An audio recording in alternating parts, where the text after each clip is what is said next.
देवी सर्वभूतेषु कात्यायनी रूपेण संस्थिता नमस्तस्यै नमस्तस्यै नमस्तस्यै नमो नमः।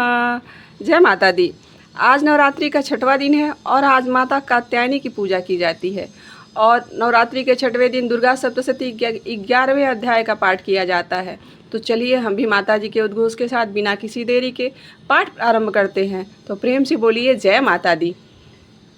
तदंतर ऋषि ने कहा, देवी द्वारा शुंभवध होने पर इंद्रादि देवों ने अग्निदेव को आगे करके कात्यायनी देवी की स्तुति करना प्रारंभ किया। देवताओं के सफल मनोरथ होने से उनका मुखमंडल चमक रहा था और प्रकाश से दसों दिशाएं उत्साहित हो रही थीं। इसके बाद देवताओं ने कहा, शरणागत की पीड़ा विनाशिनी देवी, आप हमारे ऊपर प्रसन्न होइए। संपूर्ण विश्व की जननी प्रसन्न हो। हे विश्वेश्वरी, इस समस्त विश्व का परित्राण करो। देवी, तुम ही निखिल ब्रह्मांड की एकमात्र अधिष्ठात्री हो।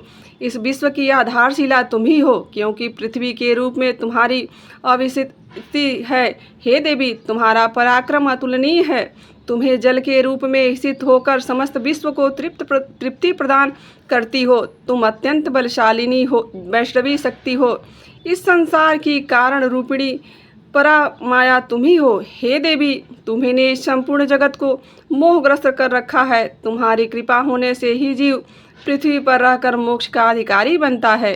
हे देवी, तुम्हारे भिन्न भिन्न रूपों में जगत की संपूर्ण विद्याएं निहित हैं। इस विश्व की समस्त नारियां तुम्हारी ही प्रतिमूर्ति हैं।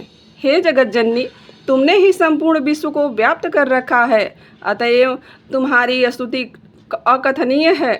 तुम सभी स्तुति वस्तुओं से परे तथा परवाणी हो। तुम स्वर्ग प्रदायिनी एवं मोक्षदायिनी के रूप में सर्वस्वरूपिणी हो, अतः तुम्हारी स्तुति इसी में समाप्त हो गई। तुम्हारी स्तुति के लिए इससे अतिरिक्त दूसरी बात और क्या हो सकती है। प्राणी मात्र के दृष्टि में बुद्धि रूप के स्थिति स्वर्ग तथा मोक्षदायिनी नारायणी देवी, तुम्हें हमारा नमस्कार है। कला काष्ठा आदि रूपों में क्रमशः परिणाम की ओर उन्मुख करने वाली तथा विश्व के उपसर्ग में समर्थ नारायणी, तुम्हें मेरा प्रणाम है। हे नारायणी, सभी मांगलिक पदार्थों को देने वाली तुम मंगलमयी हो। तुम्हें कल्याणकारी शिव स्वरूपिणी हो। समस्त पुरुषार्थों को प्रदान करने वाली शरणागत वत्सला त्रिनेत्रा और गौरी हो। तुम्हें मेरा अभिवादन है। तुम उत्पत्ति पालन एवं संहार की शक्तिभूता सनातनी देवी हो। गुणाधार तथा सर्वगुण संपन्न हो। हे नारायणी, तुम्हें मेरा प्रणाम है। शरणागत निराश्रितों दलितों आदि की रक्षा में तत्पर एवं समस्त क्लेश नाशिनी नारायणी देवी, तुम्हें मेरा प्रणाम है। नारायणी देवी, तुम हंसारूढ़ होकर ब्राह्मणी के वेश में कुछ मिश्रित जल का प्रोक्षण करती हो। तुम्हें मेरा नमस्कार है। महेश्वरी रूप से त्रिशूल चंद्रमा एवं नागों को धारिणी तथा विष्णु पृष्ठ में आरूढ़ होने वाली नारायणी देवी, तुम्हें मेरा प्रणाम है।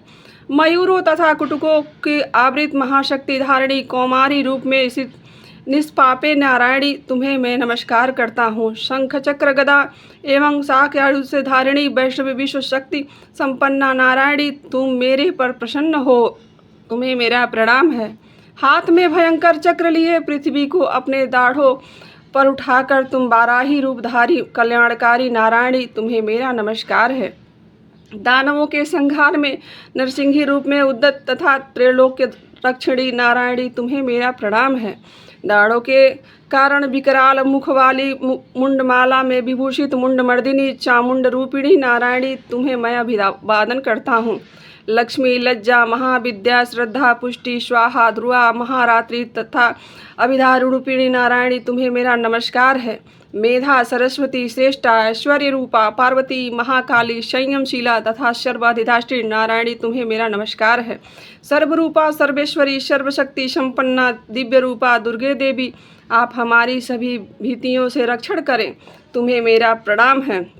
हे कात्यायनी, त्रिनेत्रों से सुशोभित तुम्हारा सौम्य मुखमंडल संपूर्ण भयों से मेरे त्राण करे। तुम्हें मेरा नमस्कार है। भद्रकाली ज्वालाओं की लपट से प्रज्वलित अत्यंत भीषण एवं संपूर्ण दानवों का संहार करना तुम्हारा त्रिशूल हमारी रक्षा में समर्थ हो। तुम्हें मेरा प्रणाम है। जिसकी ध्वनि संपूर्ण विश्व में व्याप्त होकर दानवों को श्रीहद कर देती है तुम्हारा घंटा, हम लोगों का समस्त पापों से उसी प्रकार त्राण करे जिस प्रकार माँ अशुभ कर्मों से अपने पुत्रों की रक्षा करती हैं। हे चंडिके, दानवों में बसा चर्बी एवं रक्त रंजित तुम्हारे हाथ से शोभा पाने वाला खड्ग हमारा त्राण करे, तुम्हें मेरा प्रणाम है। हे देवी, तुम्हारी प्रसन्नता से ही समस्त व्याधियों का शमन होता है, कुपित होने पर मनोरथ का नाश होता है। जो लोग तुम्हारे शरणापन्न हैं उन पर कभी विपत्ति के बादल नहीं मंडराते। तुम्हारा शरणागत प्राणी अन्यों का आश्रयदाता हो जाता है। हे देवी अम्बिके, तुमने अपने स्वरूप को भिन्न भागों में विभक्त करके इन विधर्मी दैत्यों का वध किया है। तुम्हारे अतिरिक्त दूसरा इस प्रकार कौन कर सकता था। विद्याओं में ज्ञान की उद्भाषित करने वाले शास्त्रों तथा वेदों में केवल तुम्हारा ही वर्णन है, किसी अन्य का नहीं। ज्ञान रूपी अंधकार वृत्त में, ममता रूपी गर्त में इस विश्व की भ्रमित करने वाली तुम्हारी शक्ति के अतिरिक्त कोई अन्य शक्ति नहीं है। जहाँ पर राक्षस, भयंकर विषधर सर्प, शत्रु और लुटेरों का गिरोह एवं दाग हो गया तथा समुद्र में मध्य के साथ रहकर पुनः सतत की विश्व कल्याण करती हो। हे विश्वेश्वरी, तुम विश्व की पालन करती विश्वरूपा और संपूर्ण विश्व की धायत्री हो। तुम भगवान विश्वेश्वर के लिए भी स्तुति हो। जो लोग भक्तिपूर्वक तुम्हारी वंदना करते हैं वे विश्व के शरणदाता बन जाते हैं। हे देवी, प्रसन्न हो। जिस प्रकार तुमने असुरों के संहार करके शीघ्र ही हम लोगों को भय मुक्त किया है, उसी प्रकार हमें सदैव शत्रु भय से रक्षण दिलाती रहो। आप समस्त जग में महाताप का विनाश करें। उत्पात एवं पापों के फलस्वरूप उत्पन्न होने वाली महामारी आदि उपद्रवों को शीघ्र ही दूर करें। विश्व की पीड़ा निवारिणी देवी, हम सब तुम्हारे चरण में नमन करते हैं, हमारे ऊपर प्रसन्न हो। त्रिलोक्यवासियों की आराध्य परमेश्वरी, सब लोगों पर वर प्रदान करो। तब देवी ने कहा, देवों, मैं वरदान देने के लिए तैयार हूँ, तुम अपना इच्छित वर मुझसे मांग लो। संसार के लिए मंगलकारी वरदान मैं अवश्य दूंगी। तब देवताओं ने कहा, हे सर्वेश्वरी,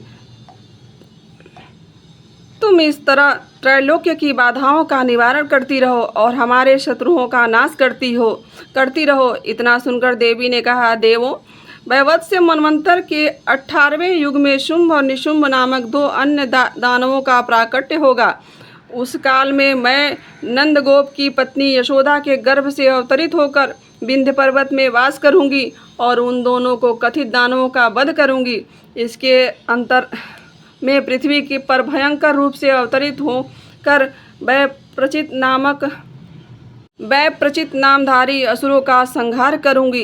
दैत्यों को अपना आहार बनाते समय मेरे दांत अनार पुष्प की भांति लाल वर्ण के हो जाएंगे। इस कारण स्वर्ग के देवता और भूतल के मनुष्यगण सदैव मेरी स्तुति के समय मुझे रक्तदंतिका नाम से संबोधित करेंगे। इसके बाद जब पृथ्वी पर 100 वर्ष तक अवर्षण का प्रकोप रहेगा, तब मुनियों के स्तवन से मैं भूमि पर अयोनिजा नामक रूप में प्रकट होंगी। उत्पन्न होते ही मैं मुनियों को शत नेत्रों से देखूंगी। तब सभी दानव शताक्षी नाम से मेरा गुणगान करेंगे। देवी, उस समय मैं अपने शरीर से उत्पन्न शाकों द्वारा ही संपूर्ण विश्व का भरण करूंगी। वर्षा न होने पर तक वे केवल शाक द्वारा ही जीवन धारण करेंगे। इस प्रक्रिया के कारण पृथ्वी पर मेरा नाम शाकंभरी के नाम से प्रसिद्ध हो जाएगा। उस अवतार से मैं दुर्ग नामक महादानव का वध करूंगी। इससे मेरा नाम दुर्गा देवी के नाम से विख्यात होगा। फिर जब मैं भीम रूप बनकर मुनियों के रक्षार्थ हिमालयवासी दानवों का भक्षण करूंगी, उस समय सभी मुनिगण भक्तिपूर्वक मस्तक झुकाकर मेरा स्तवन करेंगे। उस समय मेरा नाम भीमा देवी के नाम से विस्तृत होगा। इसके बाद जब अरुण नामक राक्षस असुर त्रैलोक्य के उपद्रव करेगा, तब मैं त्रैलोक रक्षक पद्म युक्त अस्त्र शस्त्र ब्रह्मोत्सव से भेष में उसका विनाश करूंगी। उस समय सभी लोग मुझे भ्रामरी नाम से संबोधित करेंगे। इसी प्रकार मैं सदा ही असुरी उत्पात होने पर अवतार धारण कर शत्रुओं का संहार करूंगी। इस प्रकार श्री दुर्गा सप्तशती का 11वां अध्याय समाप्त हुआ। बोलो माँ जगदम्बा भवानी की। यहाँ तक बने रहने के लिए आप सभी का बहुत बहुत धन्यवाद। माँ भगवती आप सभी का सदैव कल्याण करें।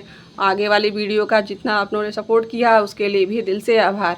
मिलते हैं कल दूसरे अध्याय के साथ। जय माता दी।